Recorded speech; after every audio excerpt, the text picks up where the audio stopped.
ನಮಸ್ಕಾರ ವಿದ್ಯಾರ್ಥಿಗಳೇ, ನನ್ನ ಇಂದಿನ ವಿಡಿಯೋಗೆ ನಿಮಗೆಲ್ಲರಿಗೂ ಸ್ವಾಗತ.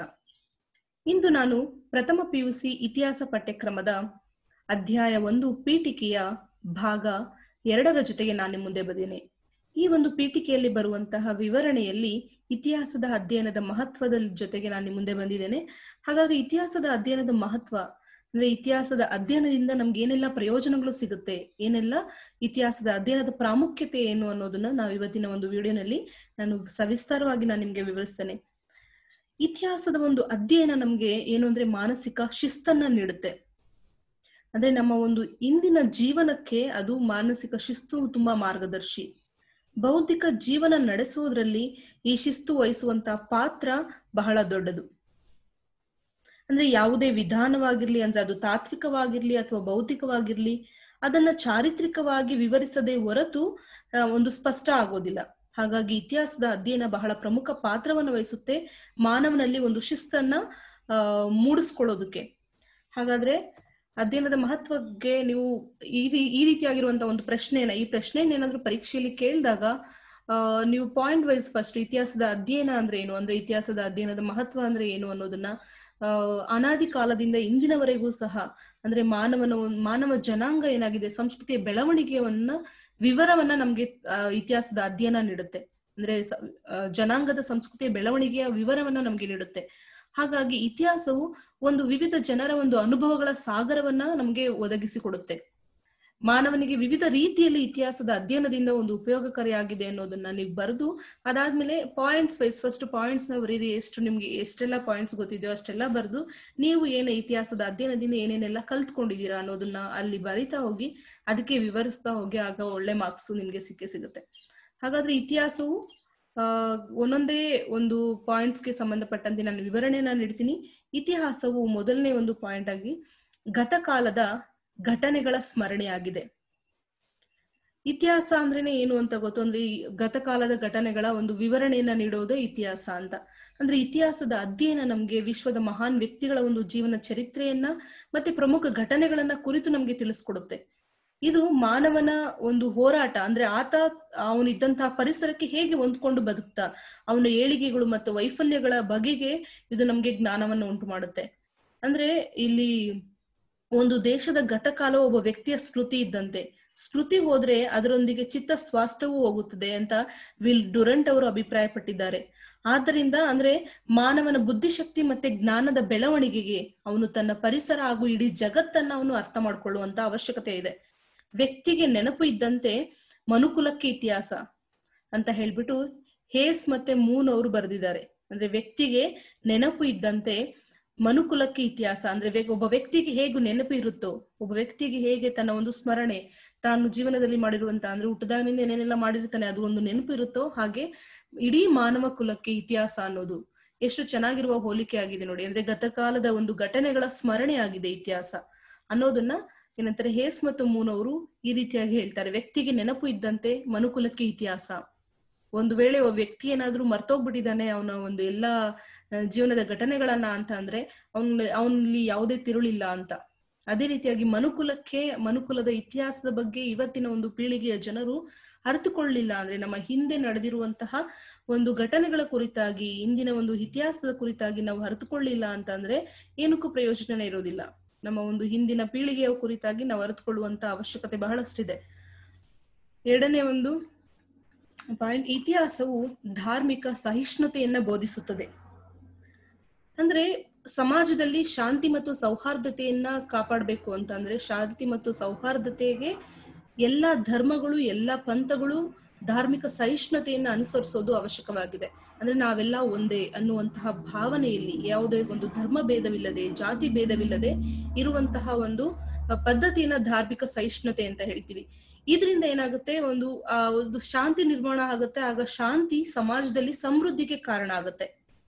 ಧಾರ್ಮಿಕ ಅಂದ್ರೆ ಸಹಿಷ್ಣುತೆ ಇಲ್ಲದೆ ಯಾವುದೇ ಒಂದು ಸಮಾಜ ಪ್ರಗತಿಯನ್ನ ಸಾಧಿಸೋದಕ್ಕೆ ಸಾಧ್ಯ ಇಲ್ಲ ಅಂತ ಹೇಳ್ಬಿಟ್ಟು ಇತಿಹಾಸಕಾರರು ಯೋಚಿಸಿದ್ದಾರೆ. ಇತಿಹಾಸಕಾರರು ಯಾವುದೇ ಅಂದ್ರೆ ಧಾರ್ಮಿಕ ಸಹಿಷ್ಣುತೆ ಇಲ್ಲದೆ ಯಾವುದೇ ಒಂದು ಸಮಾಜ ಪ್ರಗತಿಯನ್ನ ಹೊಂದೋದಕ್ಕೆ ಸಾಧ್ಯ ಇಲ್ಲ ಅಂತ ಹೇಳ್ಬಿಟ್ಟು ಎಚ್ಚರಿಕೆಯನ್ನ ನೀಡಿದ್ದಾರೆ. ಅಂದ್ರೆ ದೇವನೊಬ್ಬ ನಾಮ ಹಲವು ಅನ್ನುವಂತಹ ತತ್ವವನ್ನ ಈ ಎಲ್ಲಾ ಧರ್ಮಗಳು ಸಹ ಏನನ್ನ ಹೇಳ್ತವೆ, ಯಾವ ಸಾರವನ್ನು ಹೊಂದಿದವೆ ಅಂದ್ರೆ ದೇವನೊಬ್ಬ ನಾಮ ಹಲವು ಅನ್ನುವಂಥದ್ದು. ಅಂದ್ರೆ ಈ ಎಲ್ಲಾ ಧರ್ಮಗಳಿಂದ ನಮ್ಗೆ ತಿಳಿದು ಬರುವಂತದ್ದೇ ಅದು. ದೇವನೊಬ್ಬ ನಾಮ ಹಲವು ಅನ್ನುವಂತ ತತ್ವವನ್ನ ಎಲ್ಲಾ ಧರ್ಮಗಳ ಅಧ್ಯಯನದಿಂದ ನಾವು ಮನಗಾಣ್ತೇವೆ. ಧರ್ಮ ಯುದ್ಧಗಳಿಂದಾಗಿ ಏನೇನೆಲ್ಲ ಅನಾಹುತಗಳಾಗಿದ್ದೇವೆ ಅಂತ ಹೇಳ್ಬಿಟ್ಟು ನಾವು ಏನಂತಾರೆ ಇತಿಹಾಸದಿಂದ ನಾವು ಕಲಿಬಹುದಾಗಿದೆ. ಸರ್ವ ಧರ್ಮದ ಒಂದು ಸಮನ್ವಯವನ್ನ ಅನೇಕ ಸಾಧು ಸಂತರು ಮಹಾಪುರುಷರು ನಮ್ಗೆ ಏನಂತಾರೆ ತೋರಿಸ್ಕೊಟ್ಟಿದ್ದಾರೆ. ಇದಕ್ಕೆ ಅಮೆರಿಕದ ಚಿಕಾಗೋದಲ್ಲಿ ನಡೆದಂತಹ ಸರ್ವಧರ್ಮ ಸಮ್ಮೇಳನನೇ ನಮ್ಗೆಲ್ರಿಗೂ ಸಾಕ್ಷಿಯಾಗಿದೆ. ಜೊತೆಗೆ ಪ್ರಪಂಚದ ಬೇರೆ ಬೇರೆ ಪ್ರದೇಶಗಳಲ್ಲಿ ಅಂದ್ರೆ ಭಾರತಕ್ಕೆ ಸಂಬಂಧಪಟ್ಟಂತೆ ಏನಂತಾರೆ ಧಾರ್ಮಿಕ ದಿಗ್ಗಜರು ಅಂತ ಏನ್ ಕರೆಸ್ಕೊಂಡಿದ್ದಾರೆ, ಗುರುನಾನಕ್ ಆಗಿರ್ಬೋದು, ಕಬೀರ್ ಆಗಿರ್ಬೋದು, ಯೇಸು ಕ್ರಿಸ್ತ ಆಗಿರ್ಬೋದು, ರಾಮಕೃಷ್ಣ ಪರಮಹಂಸ, ವಿವೇಕಾನಂದ, ಅಮೀರ್ ಖುಸ್ರು, ಅಕ್ಬರ್, ಅಬುಲ್ ಫೈಜಿ, ಮತ್ತೆ ಶಿಶುನಾಳ ಶರೀಫರಾಗಿರ್ಬೋದು, ಮೊದಲಾದವರು ಇದೇ ರೀತಿಯಾಗಿ ಮೊದಲಾದವರು ಪ್ರತಿಪಾದಿಸಿರುವಂತ ಒಂದು ಸರ್ವಧರ್ಮ ಸಹಿಷ್ಣುತೆ ಇಂದು ಒಂದು ಮಾನವ ಕುಲದ ಒಂದು ಉಳಿವಿಗೆ, ಅಂದ್ರೆ ಮಾನವ ಕುಲ ಇವತ್ತು ಸಹಿಷ್ಣುತೆಯಿಂದ ಬಾಳ್ತಾ ಇದ್ದಾರೆ ಅಂದ್ರೆ ಅದಕ್ಕೆ ಸಾಕ್ಷಿಯಾಗಿದೆ. ಅದೇ ರೀತಿಯಾಗಿ ಇಲ್ಲಿ ನೋಡಿ, ಒಂದು ಧಾರ್ಮಿಕ ಸಹಿಷ್ಣುತೆ ಎಷ್ಟು ಅವಶ್ಯಕವಾಗಿದೆ ನಮ್ಮ ಇತಿಹಾಸದಲ್ಲಿ ಅಂದ್ರೆ ಇತಿಹಾಸದಿಂದ ನಾವು ಅದನ್ನ ತಿಳ್ಕೊಳ್ತೀವಿ. ಅದಕ್ಕೆ ಆರ್ನಾಲ್ಡ್ ಟಾಯ್ನ್ಬಿ ಅವರು ಒಂದು ಮಾತನ್ನ ಹೇಳ್ತಾರೆ, ಭಾರತದ ಧರ್ಮ ಸಹಿಷ್ಣುತೆ ಮಾನವ ಕುಲದ ಉಳಿವಿಗೆ ಅತ್ಯಂತ ಶ್ರೇಷ್ಠ ಮಾರ್ಗವಾಗಿದೆ. ಅಂದ್ರೆ ಮಾನವ ಕುಲದ ಉಳಿವಿಗೆ ಒಂದು ಭಾರತದ ಧರ್ಮ ಸಹಿಷ್ಣುತೆ ಏನಿದೆ ಅದು ಮಾನವ ಜನಾಂಗದ ಮಾನವ ಕುಲದ ಉಳಿವಿಗೆ ಒಂದು ಅತ್ಯಂತ ಒಂದು ಶ್ರೇಷ್ಠ ಮಾರ್ಗವಾಗಿದೆ. ಈ ಸಹಿಷ್ಣುತೆಯನ್ನ ಇತಿಹಾಸ ನಮ್ಗೆ ಬೋಧಿಸುತ್ತೆ. ಈ ಒಂದು ಭಾರತ ಧಾರ್ಮಿಕ ಸಹಿಷ್ಣುತೆಯನ್ನ ಹೊಂದಿತ್ತು ಅನ್ನೋದಕ್ಕೆ, ಅಥವಾ ಇವತ್ತು ಪಾಲಿಸ್ತಾ ಇದೆ, ಇವತ್ತು ಹೊಂದಿದೆ ಅನ್ನೋದನ್ನ ನಮ್ಗೆ ಯಾವ್ದ್ರಿಂದ ನಾವು ತಿಳ್ಕೊಳ್ತೀವಿ ಅಂದ್ರೆ ಇತಿಹಾಸದ ಒಂದು ಅಧ್ಯಯನದಿಂದ ನಾವು ತಿಳ್ಕೊಳ್ತೀವಿ. ಬಹಳ ಒಳ್ಳೆಯ ಮಾತು ಆರ್ನಾಲ್ಡ್ ಟಾಯ್ನ್ಬಿ ಅವರು ಹೇಳಿರುವಂತದ್ದು. ಹಾಗಾದ್ರೆ ಮುಂದಿನ ಒಂದು ವಿವರಣೆಗೆ, ಇತಿಹಾಸವು ಸ್ಫೂರ್ತಿಯ ಮೂಲವಾಗಿದೆ.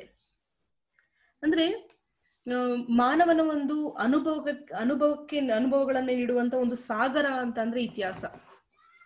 ಯಾಕಂದ್ರೆ ಇತಿಹಾಸ ಮಹಾನ್ ವ್ಯಕ್ತಿಗಳ ಜೀವನದಲ್ಲಿ ನಡೆಯುವಂತಹ ಸುಖ ದುಃಖಗಳು, ಅವ್ರು ಮಾಡಿರುವಂತಹ ಶ್ರೇಷ್ಠ ಸಾಧನೆಗಳು, ಅವರ ಕಾರ್ಯಗಳು, ಸಾಹಸಗಳು, ಕೊಡುಗೆಗಳು, ಅವರ ಚಿಂತನೆಗಳು, ಒಂದು ತ್ಯಾಗಗಳ ಒಂದು ದಾಖಲೆ ಅಂತಾನೆ ಹೇಳ್ಬೋದು.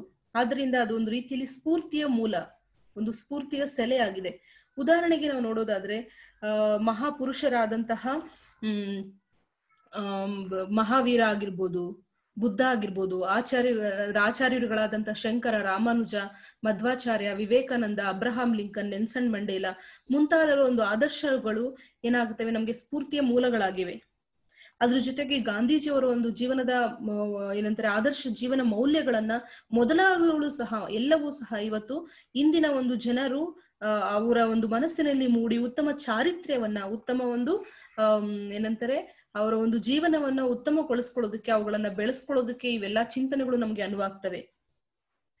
ಅಂದ್ರೆ ಮಹಾತ್ಮ ಗಾಂಧಿ, ವಿವೇಕಾನಂದರ ಅಥವಾ ಮುಂತಾದ ಮಹಾನ್ ವ್ಯಕ್ತಿಗಳ ಒಂದು ಜೀವನ ಚರಿತ್ರೆಯನ್ನು ಓದೋದ್ರಿಂದ ಆಗಿರ್ಬೋದು, ಅಥವಾ ಅವರ ಒಂದು ಆದರ್ಶಗಳ ಅಧ್ಯಯನದಿಂದ ನಮ್ಮ ಭವಿಷ್ಯದ ಒಂದು ಮುನ್ನಡೆಗೆ ಅದು ಪ್ರೇರಕವಾಗ್ತವೆ. ಈ ಪ್ರೇರಣೆ ಏನಾಗತ್ತೆ ಅಂದ್ರೆ ಒಂದು ರಾಷ್ಟ್ರವನ್ನ ಒಂದು ಒಳ್ಳೆಯ ಮಟ್ಟದಲ್ಲಿ ನಾವು ಮುನ್ನಡೆಸ್ಕೊಂಡು ಹೋಗೋದಕ್ಕೆ ನಾವು ಶ್ರಮಿಸೋದಕ್ಕೆ, ನಮ್ಮ ಕರ್ತವ್ಯ ನಿಷ್ಠೆಯನ್ನ ನಾವು ಪಾಲಿಸೋದಕ್ಕೆ, ಇದನ್ನ ನಮ್ಮ ಚೇತನವನ್ನ ಇದು ಬಲಪಡಿಸುತ್ತೆ. ನಮ್ಮ ರಾಷ್ಟ್ರದಲ್ಲಿ ರೂಪುಗೊಂಡಂತಹ ಹಲವಾರು ಚಳುವಳಿಗಳು ಏನಿದಾವೆ ಅವುಗಳಾಗಿರ್ಬೋದು, ಅಂದ್ರೆ ಇವೆಲ್ಲವೂ ಸಹ ಏನಾಗುತ್ತೆ ಅಂದ್ರೆ ಹಿಂದಿನ ಒಂದು ಉಜ್ವಲ ಇತಿಹಾಸವನ್ನ ನಾವು ಅಂದ್ರೆ ಒಂದು ಮನುಷ್ಯನನ್ನ, ಪ್ರತಿಯೊಬ್ಬ ಮನುಷ್ಯನಿಗೂ ಸಹ ಅದು ಪ್ರೇರೇಪಿಸಿ ಹೊಸ ಹೊಸ ಪ್ರಯತ್ನಗಳನ್ನ ಕೈಗೊಳ್ಳುವಂತೆ ಅಂದ್ರೆ ಸ್ಫೂರ್ತಿಯನ್ನ ನೀಡುತ್ತೆ. ಅದೇ ರೀತಿಯಾಗಿ ಇಲ್ಲಿ ಥಾಮಸ್ ಕಾರ್ಲೈರ್ ಅವರು ಒಂದು ಮಾತನ್ನ ಹೇಳ್ತಾರೆ. ಥಾಮಸ್ ಕಾರ್ಲೈರ್ ಅವರ ಪ್ರಕಾರ ಇತಿಹಾಸ ಅಂದ್ರೆ ಏನು ಅಂದ್ರೆ ವ್ಯಕ್ತಿಗಳ ಜೀವನ ಚರಿತ್ರೆಯೇ ಇತಿಹಾಸ ಅಂತ ಹೇಳ್ತಾರೆ. ಥಾಮಸ್ ಕಾರ್ಲೈಲ್ ಅವರು ವ್ಯಕ್ತಿಗಳ ಜೀವನ ಚರಿತ್ರೆಯೇ ಇತಿಹಾಸ ಅಂತ ಹೇಳ್ಬಿಟ್ಟು ಇತಿಹಾಸದ ಬಗ್ಗೆ ಒಂದು ವ್ಯಾಖ್ಯಾನವನ್ನು ನೀಡಿದ್ದಾರೆ. ಅವರು ಇಲ್ಲಿ ಏನಂತ ಹೇಳ್ತಾ ಇದ್ದಾರೆ ಅಂದ್ರೆ ಮಹಾಪುರುಷರು ಇಂದಿಲ್ಲ, ಆದರೆ ಪ್ರಪಂಚದ ಇತಿಹಾಸ ಮತ್ತು ಮಹಾನ್ ಪುರುಷರ ಆತ್ಮ ಚರಿತ್ರೆಗಳು ಮಾತ್ರ ಇನ್ನೂ ಉಳಿದಿವೆ ಅಂತ ಹೇಳ್ಬಿಟ್ಟು ಥಾಮಸ್ ಕಾರ್ಲೈರ್ ಅವರು ಹೇಳ್ತಾರೆ. ಅಂದ್ರೆ ನಮ್ಮ ಹಿಂದೆ ಇದ್ದಂತಹ ಮಹಾನ್ ಪುರುಷರ ಒಂದು ಆದರ್ಶ ಜೀವನ ನಮ್ಗೆ ಹೇಗೆ ಸ್ಫೂರ್ತಿಯನ್ನ ನೀಡುತ್ತೆ, ಅದು ಯಾವುದರಿಂದ ಅಂದ್ರೆ ಇತಿಹಾಸದಿಂದ ಮಾತ್ರ ಸಾಧ್ಯ. ಅದನ್ನ ಥಾಮಸ್ ಕಾರ್ಲೈಲ್ ಅವರ ಒಂದು ಈ ವ್ಯಾಖ್ಯಾನದಿಂದ ನಮ್ಗೆ ಅರ್ಥ ಆಗುತ್ತೆ. ಹಾಗಾದ್ರೆ 4ನೇ ಒಂದು ವಿವರಣೆ, ಇತಿಹಾಸವು ದೇಶಾಭಿಮಾನವನ್ನ ಮೂಡಿಸುತ್ತದೆ. ಇತಿಹಾಸವು ದೇಶಾಭಿಮಾನವನ್ನ ಮೂಡಿಸುತ್ತದೆ. ಅಂದ್ರೆ ದೇಶಾಭಿಮಾನ ಅಂದ್ರೆ ದೇಶ ಪ್ರೇಮ. ದೇಶ ಪ್ರೇಮವನ್ನ ಮೂಡಿಸೋದಕ್ಕೆ ಇತಿಹಾಸ ಯಾವ ರೀತಿಯಾಗಿ ಒಂದು ಇತಿಹಾಸದ ಅಧ್ಯಯನ ಹೇಗೆ ಪ್ರಮುಖ ಅಂಶವಾಗುತ್ತೆ ಅನ್ನೋದನ್ನ ನಾವು ತಿಳ್ಕೊಬೇಕು. ಅಂದ್ರೆ ದೇಶಾಭಿಮಾನ ಬೆಳೆಯೋದಕ್ಕೆ ಇತಿಹಾಸ ಒಂದು ಪ್ರಮುಖ ಸಾಧನ. ಯಾಕಂದ್ರೆ ವಿವಿಧ ದೇಶಗಳ ಒಂದು ಭವ್ಯ ಪರಂಪರೆಯನ್ನ ನಮ್ಗೆ ಇತಿಹಾಸದಿಂದ ಗೊತ್ತಾಗತ್ತೆ ಅಲ್ವಾ. ಅಂದ್ರೆ ಒಂದು ದೇಶದ ಸಂಸ್ಕೃತಿ ಆಗಿರ್ಬೋದು, ಕಲೆ ಆಗಿರ್ಬೋದು, ಸಂಗೀತ, ಆಡಳಿತ, ವಿಚಾರಗಳು ಅಥವಾ ಸಾಹಿತ್ಯ, ಧರ್ಮ, ತತ್ವಜ್ಞಾನ, ಜಾನಪದ ಮುಂತಾದವುಗಳೆಲ್ಲವೂ ಸಹ ಆ ಒಂದು ಇತಿಹಾಸದ ಒಂದು ಅಧ್ಯಯನದಿಂದ ನಮ್ಗೆ ಗೊತ್ತಾಗತ್ತೆ. ಆಗ ತನ್ನಿಂತಾನೆ ದೇಶ ಪ್ರೇಮ ಅನ್ನೋದು, ದೇಶಾಭಿಮಾನ ಅನ್ನೋದು ನಮ್ಗೆ ಹೆಚ್ಚಾಗತ್ತೆ. ಅಂದ್ರೆ ಒಂದು ಪ್ರಾಚೀನರು ಒಂದು ಬೇರೆ ಬೇರೆ ಕ್ಷೇತ್ರಗಳಲ್ಲಿ ಮಾಡಿರುವಂತಹ ಸಾಧನೆ ಬಗ್ಗೆ ನಮ್ಗೆ ಗೊತ್ತಾಗಿ ಅದರ ಜೊತೆಗೆ ಅವ್ರ ಬಗ್ಗೆ ಹೆಮ್ಮೆಯ ಒಂದು ಭಾವನೆ ಉಂಟಾಗತ್ತೆ. ಜೊತೆಗೆ ನಮ್ಮ ದೇಶದ ಬಗ್ಗೆ ಹೆಮ್ಮೆ ಭಾವನೆ ಉಂಟಾಗಿ ನಮ್ಗೆ ಅಭಿಮಾನವನ್ನು ಸಹ ಮೂಡಿಸುತ್ತೆ. ಅದ್ರ ಜೊತೆಗೆ ಏನು ಅಂತಂದ್ರೆ ಅಂದ್ರೆ ಭಾರತ ಮತ್ತೆ ಭಾರತೀಯ ಒಂದು ಇತಿಹಾಸ ಮತ್ತು ಸಂಸ್ಕೃತಿಗೆ ಸಂಬಂಧಪಟ್ಟಂತೆ 19ನೇ ಶತಮಾನದಲ್ಲಿ ನಡೆದಂತಹ ಸಂಶೋಧನೆಗಳಿದಾವೆ ಏನಿದಾವೆ, ಅವು ಭಾರತದ ಒಂದು ರಾಷ್ಟ್ರೀಯತೆಗೆ ಒಂದು ಭದ್ರವಾದಂತಹ ತಳಹದಿಯನ್ನ ಹಾಕಿದ್ವು. ಶಿವಾಜಿ, ಕಿತ್ತೂರು ರಾಣಿ ಚೆನ್ನಮ್ಮ ಆಗಿರ್ಬೋದು, ಲಕ್ಷ್ಮೀಬಾಯಿ ಆಗಿರ್ಬೋದು, ಬಾಲ ಗಂಗಾಧರ್ ತಿಲಕ್ ಆಗಿರ್ಬೋದು, ಭಗತ್ ಸಿಂಗ್, ಚಂದ್ರಶೇಖರ್ ಆಜಾದ್, ಸುಭಾಷ್ ಚಂದ್ರ ಬೋಸ್ ಮತ್ತೆ ಮಹಾತ್ಮ ಗಾಂಧೀಜಿಯವರ ಒಂದು ಜೀವನ ಮತ್ತೆ ಸಾಧನೆಗಳು ನಮ್ಮಲ್ಲಿ ಒಂದು ರಾಷ್ಟ್ರಾಭಿಮಾನವನ್ನ, ಸಾವರ್ಕರ್ ಆಗಿರ್ಬೋದು, ಇವರು ಮೊದಲಾದವರು ಇಂದಿನ ಮತ್ತೆ ಮುಂದಿನ ಪೀಳಿಗೆಗೆ ಒಂದು ಮಾರ್ಗದರ್ಶಕರಾಗಿದ್ದಾರೆ.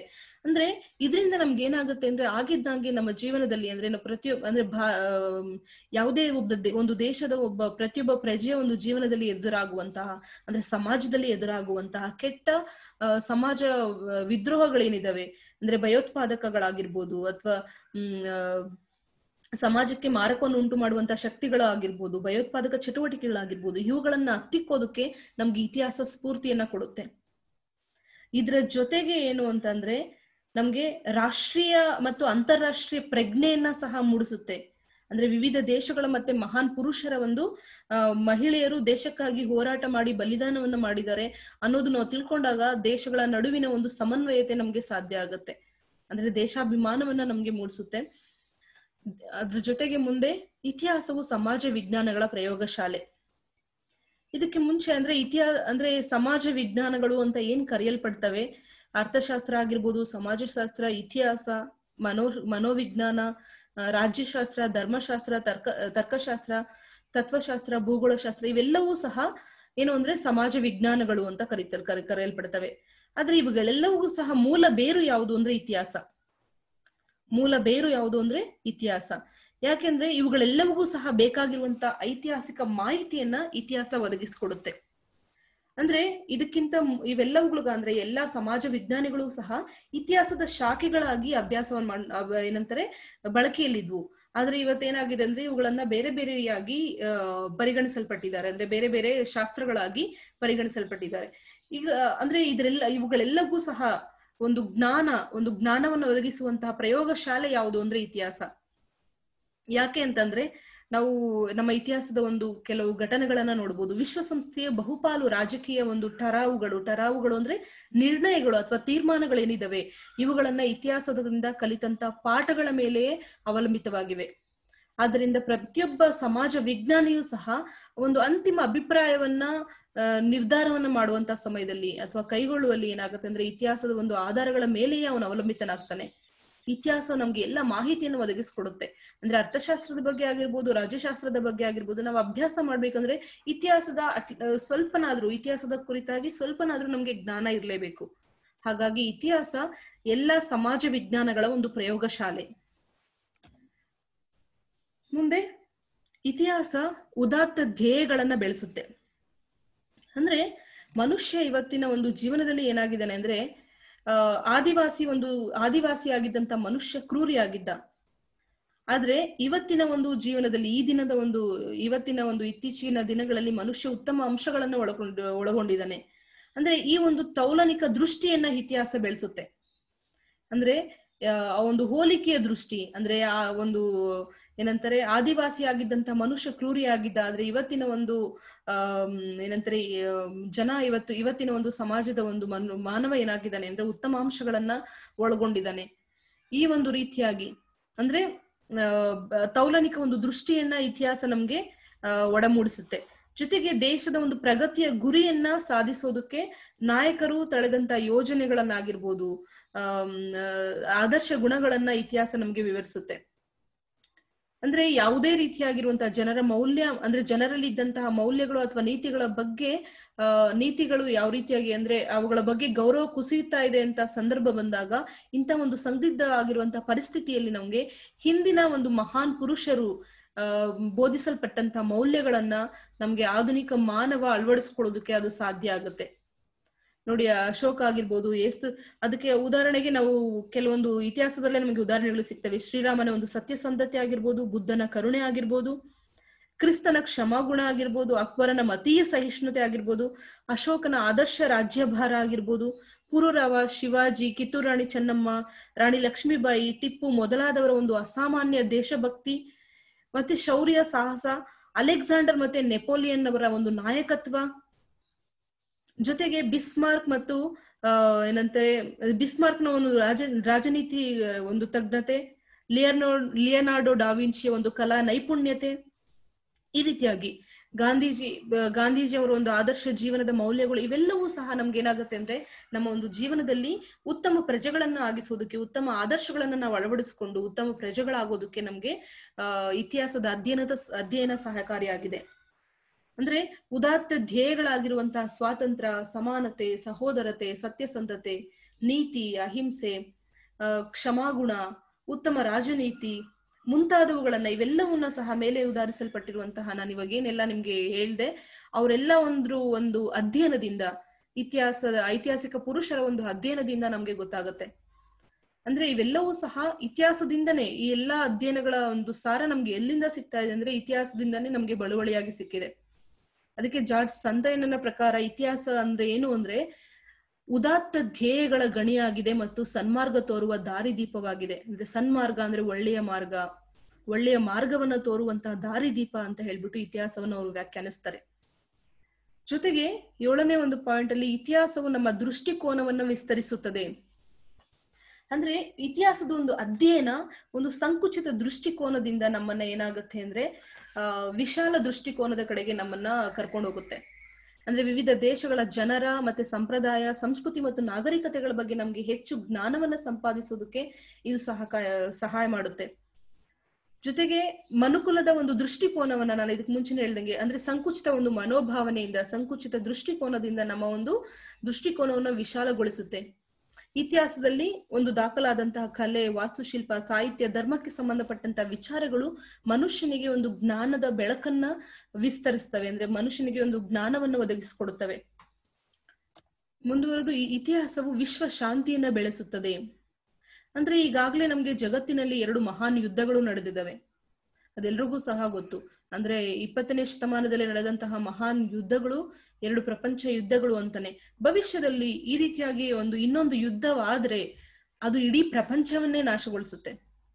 ಸಂಸ್ಕೃತಿಯ ಅರಿವಿಲ್ಲದಿರುವುದು ಹಾಗೂ ಸಂಕುಚಿತ ಒಂದು ರಾಷ್ಟ್ರೀಯ ಮನೋಭಾವನೆ ಏನಿದೆ ಈ ಯುದ್ಧಗಳಿಗೆ ಕಾರಣ ಆಗಿದೆ ಅನ್ನೋದು ನಮ್ಗೆ ಇತಿಹಾಸ ತೋರಿಸ್ಕೊಟ್ಟಿದೆ.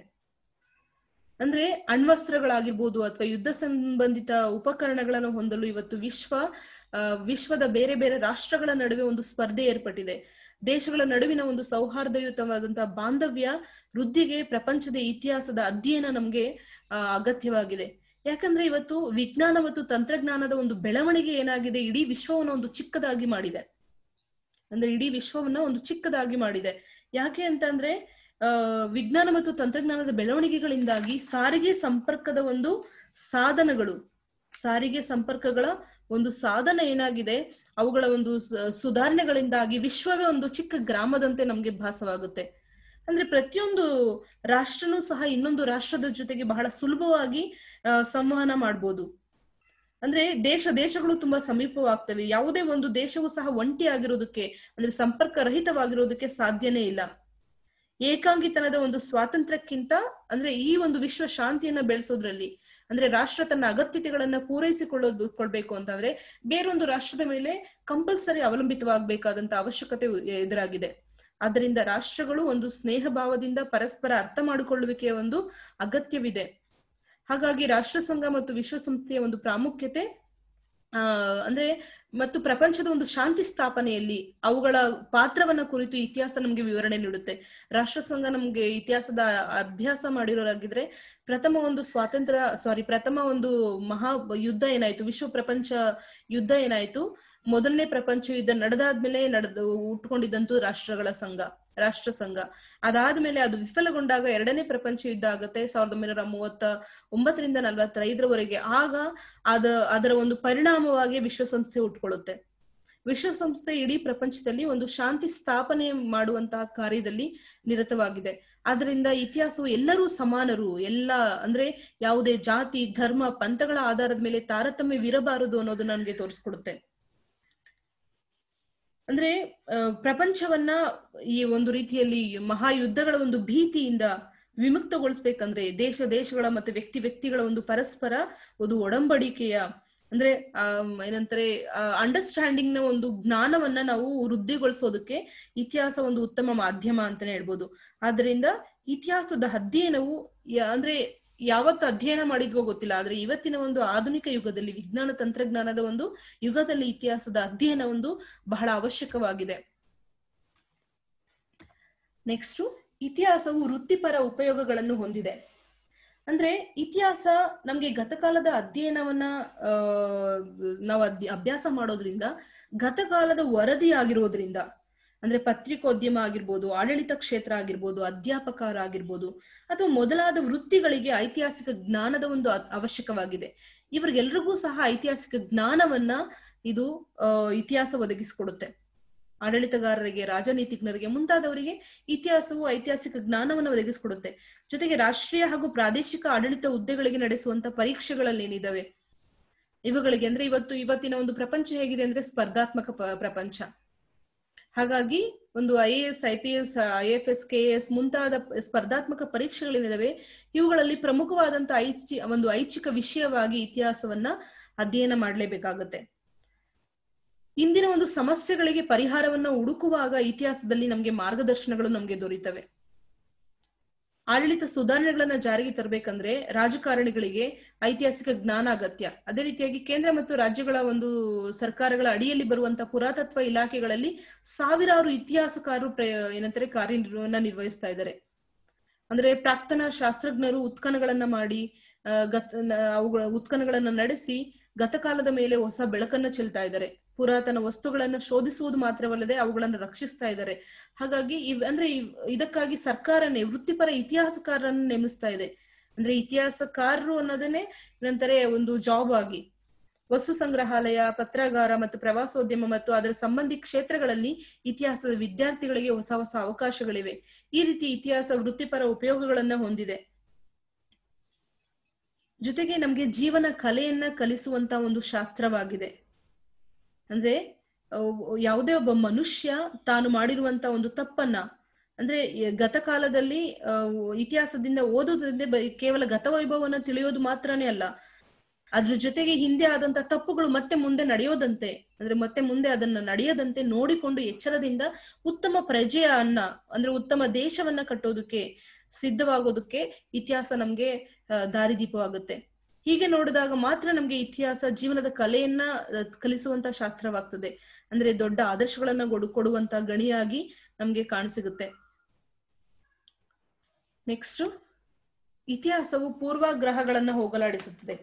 ಇದಕ್ ಮುಂಚೆನೆ ಇದ್ರ ಬಗ್ಗೆ ಬಹಳಷ್ಟು ಸಲ ಬೇರೆ ಬೇರೆ ಪಾಯಿಂಟ್ಗಳಲ್ಲಿ ಚರ್ಚೆ ಆಗಿದೆ. ಅಂದ್ರೆ ಜಾತಿ, ವರ್ಗ, ಧರ್ಮ, ಪಂಥಗಳು, ಲಿಂಗಗಳ ಆಧಾರದ ಮೇಲೆ ಏನೇನೆಲ್ಲ ಪೂರ್ವಾಗ್ರಹಗಳಿದಾವೆ ಅವುಗಳನ್ನ ಹೋಗಲಾಡಿಸೋದಕ್ಕೆ ಇತಿಹಾಸ ಸಹಾಯ ಮಾಡುತ್ತೆ. ಅಂದ್ರೆ ಹಿಂದೆ ಜನರು ಮತ್ತೆ ದೇಶಗಳಿಗೆ ಯಾವ ರೀತಿಯಾಗಿ ಈ ಪೂರ್ವಾಗ್ರಹಗಳು ತೀವ್ರವಾಗಿ ತೊಂದರೆಯನ್ನ ಉಂಟು ಮಾಡಿದ್ವು. ಅದಕ್ಕೋಸ್ಕರ ನಾವು ನೋಡೋಕ್ ಹೋದ್ರೆ ಅಂದ್ರೆ ಉಗ್ರ ರಾಷ್ಟ್ರೀಯತೆಯಿಂದಾಗಿ 2 ಜಾಗತಿಕ ಮಹಾಯುದ್ಧಗಳಿಗೆ ಪ್ರಮುಖ ಕಾರಣವಾದವು. ಈ ಯುದ್ಧಗಳು ಏನಾಗುತ್ತೆ ಅಂದ್ರೆ ಮಿಲಿಯನ್ ಒಂದು ಜನರ ಸಾವಿಗೆ ಕಾರಣವಾಗಿ ಒಂದು ಹೇಳಲು ಅಸಾಧ್ಯವಾದಂತಹ ತೊಂದರೆಯನ್ನ ಉಂಟು ಮಾಡಿದ್ವು. ಆದ್ದರಿಂದ ರಾಷ್ಟ್ರಗಳ ನಡುವೆ ಒಂದು ಶಾಂತಿ ಮತ್ತು ಸೌಹಾರ್ದತೆಯನ್ನ ಮತ್ತೆ ಅವುಗಳ ಒಂದು ಸಹಕಾರವನ್ನ ಸಮೃದ್ಧಿಗೊಳಿಸೋದಕ್ಕೆ ಇತಿಹಾಸದ ಅಧ್ಯಯನದಿಂದ ಮಾತ್ರ ಸಾಧ್ಯ. ಅದಕ್ಕೆ ಮುಂಚೆ ನಾನು ಅಂದ್ರೆ ಇತಿಹಾಸದ ಈ ಎಲ್ಲ ಪಾಯಿಂಟ್ಸ್ ಜೊತೆಗೆ ಇದನ್ನ ಸಹ ನೀವು ಸೇರಿಸಬಹುದು. ಈ ಒಂದು ಪಾಯಿಂಟ್ಸ್ ಸಹ ಇತಿಹಾಸ ಮಾನವನನ್ನ ನಾಗರಿಕರನ್ನಾಗಿರಿಸುತ್ತದೆ. ನಾಗರಿಕ ಅಂದ್ರೇನು ಅಂದ್ರೆ ಸಿಟಿಸನ್. ಸಾಮಾನ್ಯವಾಗಿ ನಮ್ಗೆ ಮೇಲ್ನೋಟಕ್ಕೆ ನಾಗರಿಕ ಅಂದ್ರೇನು ಸಿಟಿಸನ್ ಅನ್ನುವಂತ ಅರ್ಥ ಹೊಂದಿದ್ರು ಸಹ, ಅಂದ್ರೆ ಆ ಆಯಾ ಕಾಲದಲ್ಲಿ ಮನುಷ್ಯನ ಒಂದು ವಿಜ್ಞಾನ ಅಂತಾನೆ ಹೇಳ್ಬೋದು ಇತಿಹಾಸವನ್ನ. ಅಂದ್ರೆ ಕಾಲ ಕಾಲಕ್ಕೆ ಬದಲಾವಣೆ ಹೊಂದಿದಂತಹ ಒಂದು ಸಮಾಜದ ವಿವರಣೆ ಇದು ಒಳಗೊಂಡಿರುತ್ತೆ. ಮನುಷ್ಯನನ್ನ ಒಂದು ಏನಂತಾರೆ ನಾಗರಿಕನನ್ನಾಗಿ ಮಾಡುವಲ್ಲಿ ಇತಿಹಾಸ ಪ್ರಮುಖ ಪಾತ್ರವನ್ನು ವಹಿಸುತ್ತೆ. ಯಾವ ರೀತಿಯಾಗಿ ಅಂದ್ರೆ ಭೂತಕಾಲದಲ್ಲಿ ನಡೆದಿರುವಂತಹ ಪರಿಸ್ಥಿತಿಗಳ ಒಂದು ಹಿನ್ನೆಲೆಯಲ್ಲಿ ವರ್ತಮಾನ ಕಾಲದ ವಿವರಣೆ ನಮ್ಗೆ ಸಿಗುತ್ತೆ. ಹೌದು ಅಲ್ವೋ? ಮನುಷ್ಯನ ಒಂದು ಬೌದ್ಧಿಕ ವಿಕಾಸ, ಜ್ಞಾನ ಮತ್ತೆ ನಿಯಮಿತ ಸಮಾಜಗಳ ಒಂದು ನಿರ್ಮಾಣ ಮತ್ತೆ ಸಂಸ್ಕೃತಿ, ನಾಗರಿಕತೆಗಳ ಸಮಗ್ರ ಪರಿಚಯ ನಮ್ಗೆ ಮಾಡ್ಕೊಡೋದ್ರಿಂದ ಈ ಇತಿಹಾಸ ಮನುಷ್ಯನನ್ನ ನಾಗರಿಕನನ್ನಾಗಿಸುತ್ತೆ. ಜೊತೆಗೆ ಇತಿಹಾಸ ರಾಜಕೀಯ ಪ್ರಜ್ಞೆ, ಸಾಮಾಜಿಕ ಪ್ರಜ್ಞೆ ಮತ್ತು ಪ್ರಜಾಪ್ರಭುತ್ವವನ್ನ ಮೂಡಿಸುತ್ತೆ. ಯಾವ ರೀತಿಯಾಗಿ ರಾಜಕೀಯ ಪ್ರಜ್ಞೆ ಮತ್ತು ಸಾಮಾಜಿಕ ಪ್ರಜ್ಞೆ ಅಂತಂದ್ರೆ, ಆರಂಭದಿಂದಲೂ ಸಹ ರಾಜಪ್ರಭುತ್ವ ಮತ್ತೆ ಸರ್ವಾಧಿಕಾರತ್ವ ಪ್ರಭುತ್ವದ ಒಂದು ವಿವರಣೆಯನ್ನ ನಾವು ಯಾವ ರೀತಿಯಾಗಿ ಸಮಾಜದಲ್ಲಿ ಅಸಮಾನತೆ ಮತ್ತು ಪ್ರಜಾ ಕ್ರೀಡೆಗಳು ಉಳಿದುಕೊಂಡು ಬಂದಿದ್ವು ಅನ್ನೋದನ್ನ ನಾವು ಇತಿಹಾಸದಿಂದ ಅಧ್ಯಯನ ಮಾಡ್ತೀವಿ. ಈ ಅನ್ಯಾಯಗಳನ್ನ ಪ್ರತಿಭಟಿಸಿ ಹೋರಾಟ ಮಾಡಿರುವಂತ ಅಮೆರಿಕ, ಫ್ರಾನ್ಸ್ ಆಗಿರ್ಬೋದು, ರಷ್ಯಾಗಳಾಗಿರ್ಬೋದು, ಈ ದೇಶಗಳಲ್ಲಿ ಮೊದಲಾದ ದೇಶಗಳಲ್ಲಿ ನಡೆದಂತಹ ಭಾರತದ ಒಂದು ಸ್ವಾತಂತ್ರ್ಯ ಸಂಗ್ರಾಮ ಆಗಿರ್ಬೋದು, ಮಹಾಕ್ರಾಂತಿಗಳೇ ಸಂಭವಿಸಿ ಯಾವ ರೀತಿಯಾಗಿ ಪ್ರಜಾಪ್ರಭುತ್ವ ಒಂದು ವ್ಯವಸ್ಥೆ ಅಸ್ತಿತ್ವಕ್ಕೆ ಬಂತು ಅನ್ನೋದನ್ನ ನಾವು ಇತಿಹಾಸದಿಂದ ತಿಳ್ಕೊಳ್ತೀವಿ. ಅಂದ್ರೆ ಪ್ರಜಾಪ್ರಭುತ್ವದಲ್ಲಿ ಸರ್ವ ವರ್ಗಗಳ ಸಮಾನತೆ ಮತ್ತೆ ಸರ್ವತೋಮುಖದ ಒಂದು ಬೆಳವಣಿಗೆಗೆ ಅವಕಾಶವನ್ನು ಕಲ್ಪಿಸಿದೆ. ಇದನ್ನ ತಿಳಿಯಪಡಿಸೋದು ಯಾವುದು ಅಂದ್ರೆ ಇತಿಹಾಸ. ಸಾಮಾಜಿಕ ಪ್ರಜ್ಞೆ ಯಾವ ರೀತಿಯಾಗಿ ಅಂದ್ರೆ, ಸಮಾಜದಲ್ಲಿರುವಂತಹ ಮನುಷ್ಯ ಪರಿಪೂರ್ಣವಾಗಿ ಜ್ಞಾನವನ್ನ ಗಳಿಸಿದನೆ ಅಂತ ಹೇಳೋದಕ್ಕೆ ಬರೋದಿಲ್ಲ. ಅಂದ್ರೆ ಇವತ್ತು ಮನುಷ್ಯ ಚಂದ್ರನಿಂದ ಹಿಡಿದು ಪ್ರಕೃತಿಯ ಒಂದು ಶಕ್ತಿಗಳ ಮೇಲೆ ತನ್ನ ಅಧಿಕಾರವನ್ನ ಹೊಂದಿದ್ರು ಸಹ, ಅಂದ್ರೆ ತನ್ನ ಹಿಡಿತವನ್ನ ಸಾಧಿಸಿದ್ರು ಸಹ, ತನ್ನ ಆಸೆ ದುರಾಸೆ ಅಂದ್ರೆ ಆಸೆ ಆಕಾಂಕ್ಷೆಗಳಿಗೆ ದುರಾಸೆಗಳಿಂದ ಮೊದಲಾದ ಒಂದು ಕೀಳು ಪ್ರವೃತ್ತಿಗಳನ್ನ ತೊರೆದು ಬದುಕುವಂತ ಸಾಮರ್ಥ್ಯವನ್ನ ಹೊಂದಿಲ್ಲ. ಅಂದ್ರೆ ಜೀವನದ ಕುರಿತಾದಂತಹ ತಿಳುವಳಿಕೆ ಮತ್ತೆ ಸಮಯದ ಅರಿವು ಏನೇನೆಲ್ಲ ಹೊಂದಿರ್ಬೇಕು ಅನ್ನೋದು, ಅಂದ್ರೆ ಜೀವನದ ಕುರಿತಾಗಿ ಒಳ್ಳೆಯ ತಿಳುವಳಿಕೆ ಇರ್ಬೇಕು, ಜೊತೆಗೆ ಸಮಯದ ಅರಿವು ಸಹ ಇರ್ಬೇಕು. ಆಗ ಮಾತ್ರ ಒಂದು ಒಳ್ಳೆಯ ಏನಂತಾರೆ ಸಾಮಾಜಿಕ ಪ್ರಜ್ಞೆಯನ್ನು ಹೊಂದಿರುವಂತ ವ್ಯಕ್ತಿ ಅಂತ ಹೇಳ್ಬೋದು.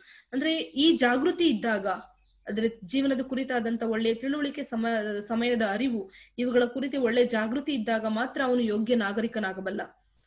ಅಂದ್ರೆ ಯಾಕೆಂದ್ರೆ ಇದರಿಂದ ಅವನ ಮನಸ್ಸಿನಲ್ಲಿ ಭೂತಕಾಲದ ಬಗ್ಗೆ ಗೌರವ, ಭವಿಷ್ಯದ ವಿಚಾರವಾಗಿ ಅವನಿಗೆ ಆಸೆ ಮೂಡುತ್ತೆ.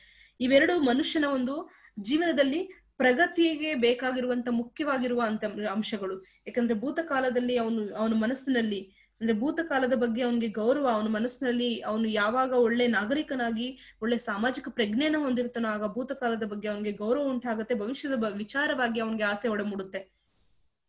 ಇದ್ರ ಜೊತೆಗೆ ಇತಿಹಾಸ ಪ್ರಜೆಗಳನ್ನ ಉತ್ತಮ ಪೌರರನ್ನಾಗಿಸುತ್ತೆ. ಅಂದ್ರೆ ಅನಾದಿ ಕಾಲದಿಂದಲೂ ಸಹ ಮಾನವ ರಾಜಕೀಯ ಪ್ರಜ್ಞೆ ಉಳ್ಳವನಾಗಿರ್ಲಿಲ್ಲ.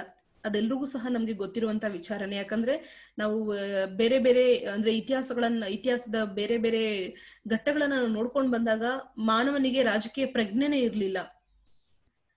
ಅವಾಗೆಲ್ಲ ಯಾವ ರೀತಿಯಾಗಿತ್ತು ಅಂದ್ರೆ ಮನುಷ್ಯ ಪ್ರಗತಿಯತ್ತ ಸಾಕ್ತಾ ಹೋಗದಂತೆ ಏನಾಯ್ತು, ರಾಜಪ್ರಭುತ್ವದ ಅನಂತರ ಒಂದು ಪ್ರಜಾಪ್ರಭುತ್ವದ ಒಂದು ಆಳ್ವಿಕೆ ಅಸ್ತಿತ್ವಕ್ಕೆ ಬಂತು. ಈ ಎಲ್ಲಾ ವಿಚಾರಗಳನ್ನ ನಮ್ಗೆ ಯಾವ್ದ್ರಿಂದ ಗೊತ್ತಾಗುತ್ತೆ ಅಂತಂದ್ರೆ ಇತಿಹಾಸದಿಂದ ಗೊತ್ತಾಗುತ್ತೆ. ಅಂದ್ರೆ ಯಾವ ರೀತಿಯಾಗಿ ಸಂಘಟನೆಗಳಿಂದ ನಾವು ನಮ್ಮ ಮೂಲಭೂತ ಹಕ್ಕುಗಳನ್ನ ಪಡೆಯಬಹುದು ಅನ್ನೋದನ್ನ ಸಹ ಇತಿಹಾಸದಿಂದ ನಮ್ಗೆ ತಿಳಿದಂತಹ ಅಂಶ ಆಗಿದೆ. ಕೇವಲ ಹಕ್ಕುಗಳನ್ನ ಪಡೆಯೋದ್ರ ಜೊತೆಗೆ ನಮ್ಗೆ ಸಿಕ್ಕಂತಹ ರಾಜ್ಯ ಸಮಾಜಕ್ಕೆ ಸಲ್ಲಿಸಬೇಕಾಗಿರುವಂತಹ ಜವಾಬ್ದಾರಿ, ಅಂದ್ರೆ ನಮ್ಮ ಕರ್ತವ್ಯ ಏನು ಅನ್ನೋದನ್ನ ಇತಿಹಾಸ ನಮ್ಗೆ ತಿಳಿಸ್ಕೊಡುತ್ತೆ. ಬರೀ ಒಬ್ಬ ಉತ್ತಮ ಪ್ರಜೆ ಅಂತ ಅನ್ಸ್ಕೊಳ್ಳೋದಕ್ಕೆ ಅಥವಾ ಉತ್ತಮ ಪೌರ ಅನ್ಸ್ಕೊಳ್ಳೋನು ಬರೀ ಅವನ ಹಕ್ಕುಗಳನ್ನ ಮಾತ್ರ ಕೇಳೋದಲ್ಲ, ಅವನು ಹೇಗೆ ತನ್ನ ಜವಾಬ್ದಾರಿಗಳನ್ನ ಅರಿತು, ತನ್ನ ಕರ್ತವ್ಯಗಳನ್ನ ಅರಿತು, ತನ್ನ ದೇಶ, ತನ್ನ ರಾಷ್ಟ್ರ ಅಥವಾ ತನ್ನ ಒಂದು ಪ್ರಾಂತ್ಯಕ್ಕೆ ಹೇಗೆ ನಿಷ್ಠನಾಗಿ, ತನ್ನ ಒಂದು ಸಮಾಜಕ್ಕೆ ಹೇಗೆ ನಿಷ್ಠನಾಗಿ ಇರ್ಬೇಕು ಅನ್ನೋದನ್ನ ನಮ್ಗೆ ಇತಿಹಾಸ ಮಾಹಿತಿಯನ್ನು ಒದಗಿಸ್ಕೊಡುತ್ತೆ. ಅಂದ್ರೆ ಈ ಮೂಲಕ ಉತ್ತಮ ಪೌರನಾಗೋದಕ್ಕೆ ಇತಿಹಾಸ ನೆರವಾಗುತ್ತೆ ಅಂತಾನೆ ಹೇಳ್ಬೋದು. ಇತಿಹಾಸ ಜೊತೆಗೆ ಮಾನವನನ್ನ ಸುಸಂಸ್ಕೃತನಾಗಿಸುತ್ತದೆ. ಅಂದ್ರೆ ಯಾವ ರೀತಿಯಾಗಿ ಇತಿಹಾಸ ಮಾನವನನ್ನ ಸುಸಂಸ್ಕೃತನಾಗಿಸ್ತದೆ ಅಂದ್ರೆ, ನಾಗರಿಕತೆಗಳ ಒಂದು ಇತಿಹಾಸ ಅಂತಾನೆ ಏನಿದೆ, ನಾಗರಿಕತೆಯನ್ನು ಒಂದು ಶ್ರೇಷ್ಠ ಮಟ್ಟದಲ್ಲಿ ಕಟ್ಟೋದಕ್ಕೆ ಇತಿಹಾಸ ಅನುವು ಮಾಡಿಕೊಡ್ತು.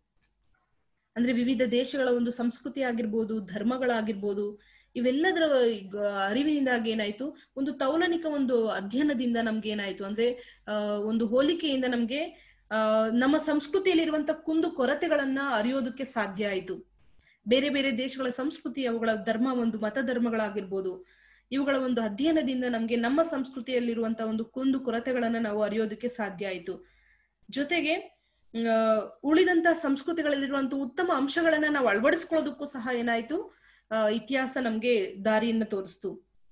ಅಂದ್ರೆ ವ್ಯಕ್ತಿತ್ವದ ಒಂದು ವಿಶಾಲ ದರ್ಶನ ಆಗಿರ್ಬೋದು, ಭಾವನೆಗಳನ್ನ ಇನ್ನೂ ಒಂದು ವಿಕಾಸನಗೊಳಿಸುವಂತಹ ತನ್ಮೂಲಕ, ಅಂದ್ರೆ ಮನುಷ್ಯನಲ್ಲಿ ತನ್ಮೂಲಕ ಭವಿಷ್ಯದಲ್ಲಿ ಉತ್ತಮ ಒಂದು ಪ್ರಪಂಚ ಮತ್ತೆ ಉತ್ತಮ ಒಂದು ಪ್ರಪಂಚದ ಉತ್ತಮ ಮಟ್ಟಕ್ಕೆ ಇರೋದಕ್ಕೆ ಬುನಾದಿ ಹಾಕೋದಕ್ಕೆ ಇತಿಹಾಸ ನಮ್ಗೆ ಸಹಾಯ ಮಾಡ್ತು. ಜೊತೆಗೆ ಐತಿಹಾಸಿಕ ಜ್ಞಾನದ ಮುಖಾನ, ಅಂದ್ರೆ ಯಾವುದೇ ಒಬ್ಬ ಸಮಾಜದ ವ್ಯಕ್ತಿ ಐತಿಹಾಸಿಕ ಒಂದು ಜ್ಞಾನದ ಮುಖೇನ ತನ್ನ ಸ್ವಂತ ಜ್ಞಾನವನ್ನ ಪಡೆಯೋದಕ್ಕೆ ಸಾಧ್ಯ. ಅಂದ್ರೆ ಸ್ವಂತ ಜ್ಞಾನ ಮತ್ತೆ ಸ್ಮರಣ ಶಕ್ತಿ ಇಲ್ಲದಂತಹ ಮಾನವನ ಪ್ರವಾಹಕ್ಕೆ ಸಿಕ್ಕಿ ತೊಳಲುವಂತೆ ಸ್ವಂತ ವಿಚಾರದ ಬಗ್ಗೆ ಅರಿವು ಹೊಂದದ ಮತ್ತೆ ನೆನಪಿಟ್ಟುಕೊಳ್ಳಲಾಗದೇ ಇರುವಂತಹ ಸಮಾಜ ಯಾವ ರೀತಿಯಾಗಿ ನೋವನ್ನು ಅನುಭವಿಸುತ್ತೆ ಅನ್ನೋದು ನಮ್ಗೆ ಗೊತ್ತಾಗಿದೆ. ಅಂದ್ರೆ ವ್ಯಕ್ತಿಗಳ ನೆನಪು ಎಷ್ಟು ಮುಖ್ಯವೋ, ಇದಕ್ ಮುಂಚೆನೆ ಹೇಳ್ದಂಗೆ ನಾನು ಮಾನವನ ಜನಾಂಗಕ್ಕೆ ಇತಿಹಾಸ ಅಷ್ಟೇ ಮುಖ್ಯ. ಅಂದ್ರೆ ಒಂದು ಜನಾಂಗದ ಗತಕಾಲದ ಒಬ್ಬ ವ್ಯಕ್ತಿ ಜ್ಞಾಪಕದಂತೆ ಹೋದ್ರ ಏನಾಗುತ್ತೆ, ಸ್ಥಿರ ಅಂದ್ರೆ ಅಲ್ಲಿನ ಬುದ್ಧಿಯೂ ಸಹ ಅದರೊಡನೆ ಹೋಗ್ಬಿಡುತ್ತೆ. ಹಾಗಾಗಿ ಇತಿಹಾಸ ಮಾನವನನ್ನ ಸುಸಂಸ್ಕೃತನನ್ನಾಗಿಸೋದಕ್ಕೆ ಒಂದು ದಾರಿದೀಪವಾಗಿ ಕೆಲಸವನ್ನ ಮಾಡುತ್ತೆ. ಇತಿಹಾಸದ ಅಧ್ಯಯನದಿಂದ ಇಷ್ಟೆಲ್ಲ ಪ್ರಯೋಜನಗಳಿದಾವೆ. ನಾನು ಇದಕ್ ಮುಂಚೆನೆ ಹೇಳ್ದಂಗೆ ಈ ಒಂದು ವಾಕ್ಯವನ್ನ ಬರೀ ಇತಿಹಾಸ ಶೋಧನೆಗಾಗಿ ಅಲ್ಲ, ಅಂದ್ರೆ ಏನ್ ಒಟ್ಟಾರೆಯಾಗಿ ಇತಿಹಾಸ ಅಂದ್ರೆ ವ್ಯಕ್ತಿಗಳಿಗೆ, ರಾಷ್ಟ್ರಗಳಿಗೆ ಅಥವಾ ಇಡೀ ಪ್ರಪಂಚಕ್ಕೆ ಸ್ಫೂರ್ತಿಯ ಸೆಲೆಯಾಗಿದೆ. ಇದ್ರ ಜೊತೆಗೆ ಎಲ್ಲಾ ಸಮಾಜ ವಿಜ್ಞಾನಿಗಳಿಗೆ ಮತ್ತೆ ಎಲ್ಲರಿಗೂ ಸಹ ಒಂದು ಜ್ಞಾನದ ಶಾಖೆಯಾಗಿ, ಪ್ರಯೋಗಶಾಲೆಯಾಗಿ ಸೇವೆಯನ್ನ ಸಲ್ಲಿಸ್ತಿದೆ. ಉದಾಹರಣೆಗಳೊಂದಿಗೆ ಬೋಧಿಸಲ್ಪಡುವಂತ ತತ್ವಜ್ಞಾನವೇ ಇತಿಹಾಸ ಅಂತ ಹೇಳ್ಬಿಟ್ಟು, ಇದು ಮಾನವನ ಎಲ್ಲಾ ಚಟುವಟಿಕೆಗಳ ಸಾರ, ಮಾನವ ಜನಾಂಗಕ್ಕೆ ಮಾರ್ಗದರ್ಶಿಯಾಗಿ ಸೇವೆ ಸಲ್ಲಿಸುತ್ತೆ ಅಂತ ಹೇಳ್ಬಿಟ್ಟೆಲ್ಲ ವ್ಯಾಖ್ಯಾನಗಳನ್ನು ಕೊಟ್ಟಿದ್ದಾರೆ. ಆದ್ರೆ ಇಲ್ಲಿ ಅಂಬೇಡ್ಕರ್ ಅವರು ಹೇಳುವಂತೆ, ಅಂದ್ರೆ ಅದು ಮುಂದಿನ ವ್ಯವಸ್ಥೆ ಒಂದು ನಿರ್ಮಾಣಕ್ಕೆ ಇದು ಮಾರ್ಗವಾಗುತ್ತೆ. ಅನೇಕ ವಿಚಾರಗಳಿಗೆ ಇದರಿಂದ ಪ್ರಚೋದನೆ ಸಿಗುತ್ತೆ. ಅಂಬೇಡ್ಕರ್ ಅವರು ಇತಿಹಾಸವನ್ನ ಮರೆತವರು ಇತಿಹಾಸವನ್ನ ಸೃಷ್ಟಿಸಲಾರರು ಅಂತ ಹೇಳಿರೋದನ್ನ ಇನ್ನೂ ಸ್ಪಷ್ಟಪಡಿಸುವುದಾದ್ರೆ, ಅಂದ್ರೆ ಒಬ್ಬ ವ್ಯಕ್ತಿಗೆ ನೆನಪು ಹೇಗೋ ದೇಶಕ್ಕೆ ಇತಿಹಾಸ ಹಾಗೆ, ನೆನಪು ಹೋದಲ್ಲಿ ವ್ಯಕ್ತಿತ್ವವೇ ನಾಶವಾಗ್ತದೆ, ಹಾಗೆ ಇತಿಹಾಸವಿಲ್ಲದ ದೇಶಕ್ಕೆ ಒಂದು ಭವಿಷ್ಯನೇ ಇಲ್ಲ ಅನ್ನೋದನ್ನ, ಅಂದ್ರೆ ಇಂದಿನ ಒಂದು ಪ್ರಪಂಚ ಅಂತಾರಾಷ್ಟ್ರೀಯ ಪ್ರಪಂಚ. ಸಮಾಜದ ಉಳಿವಿಗೆ ದೇಶಗಳ ನಡುವಿನ ಪರಸ್ಪರ ಸಂಬಂಧ ಅವಶ್ಯಕವಾಗಿದೆ. ಅಂದ್ರೆ ಭಾರತ ಇವತ್ತು ನಾವು ನೋಡಕ್ ಹೋದ್ರೆ ವಿಶ್ವದ ಒಂದು ಏನಂತಾರೆ ಮೈತ್ರಿಯುತ ಸಹಬಾಳ್ವೆ ಹೇಗೆ ಉಂಟಾಗುತ್ತೆ ಅನ್ನೋದಕ್ಕೆ ಭಾರತ ಇವತ್ತು ನೋಡೋದಕ್ ಹೋದ್ರೆ ಕಚ್ಚಾ ತೈಲವನ್ನ ಇವತ್ತು ತಯಾರಿಸ್ತಾ ಇಲ್ಲ. ಹಾಗಂತ ಹೇಳ್ಬಿಟ್ಟು ಭಾರತ ಕಚ್ಚಾ ತೈಲವನ್ನ ಉಪಯೋಗಿಸ್ತಾ ಇಲ್ವಾ? ಇಲ್ಲ, ಉಪಯೋಗಿಸ್ತಿದೆ ಅಲ್ವಾ? ಅಂದ್ರೆ ಅನ್ಯರಿಂದ ಅದನ್ನ ಪಡೆದು ತನ್ನ ಬೇಡಿಕೆಯನ್ನ ಈಡೇರಿಸ್ಕೊಳ್ತಿದೆ. ಕ್ರೈಸ್ತ ಧರ್ಮ, ಶಿಕ್ಷಣ, ಆಡಳಿತ ವಿಧಾನ ಇವೆಲ್ಲವೂ ಸಹ ಬ್ರಿಟನ್ನರಿಂದ ನಮ್ಗೆ ಪ್ರಸಾರವಾದಂಥವು. ಈ ರೀತಿ ಸುಸಂಸ್ಕೃತಿಯ ಒಂದು ಸೃಷ್ಟಿ ಅಸಾಧ್ಯವೆನಿಸಿದಂತಹ ಒಂದು ಏನಂತಾರೆ ದೇಶ ಸ್ವೀಕರಣ ಅಥವಾ ಪ್ರಸಾರದಿಂದ ಸಾಂಸ್ಕೃತಿಕ ಅಂಶಗಳನ್ನ ನಾವು ಏನಂತಾರೆ ಇತಿಹಾಸದಿಂದ ನಾವು ಬೆಳೆಸ್ಕೊಳ್ಬಹುದು. ಇದು ಇತಿಹಾಸದಿಂದ ಇರುವಂತಹ, ಅಂದ್ರೆ ಇತಿಹಾಸದ ಅಧ್ಯಯನದಿಂದ ನಮ್ಗೇನೆಲ್ಲ ಮಹತ್ವಗಳಿದಾವೆ, ಅಂದ್ರೆ ಏನೆಲ್ಲ ಪ್ರಾಮುಖ್ಯತೆಗಳಿದಾವೆ ಅನ್ನೋದನ್ನ ಕುರಿತಾಗಿರುವಂತ ವಿವರಣೆ ನಿಮ್ಗೆಲ್ರಿಗೂ ಸಹ ಅರ್ಥ ಆಗಿದೆ ಅನ್ಕೊಳ್ತೀನಿ. ಧನ್ಯವಾದಗಳು ವಿದ್ಯಾರ್ಥಿಗಳೇ.